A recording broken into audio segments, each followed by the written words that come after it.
ចំពោះដីលក់បតនមួយនេះក្បាល18 146 ម៉ែត្របងប្អូនមកទីតាំងល្អខ្លាំងមែនទែននៅខាងផ្សារបាយចានបងប្អូនមកហើយចំពោះកតុយដីនេះវិញបងប្អូនជាប់នឹងផ្សារបាយចានហ្មងខាងក្រោយនេះបងប្អូនណាបាទហើយ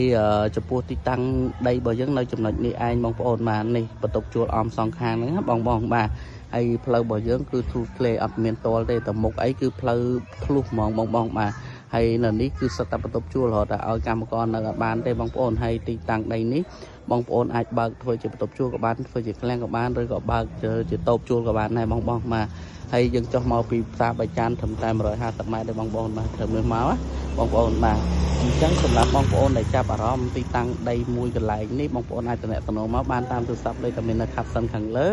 ឬក៏ពុកម៉ែបងប្អូនតំណែងតាម Telegram បងប្អូនណាបាទដីនេះទំហំ18 គុណនឹង46 ម៉ែត្របងបាទខ្ញុំបញ្ជាក់បាទប្លង់រឹងតែកម្មសិទ្ធិជូនអញ្ចឹងសម្រាប់បងប្អូនដែលចាប់អារម្មណ៍អាចអញ្ជើញមកមើលដល់ទីតាំងផ្ទាល់មកបងប្អូនបាទអរគុណច្រើន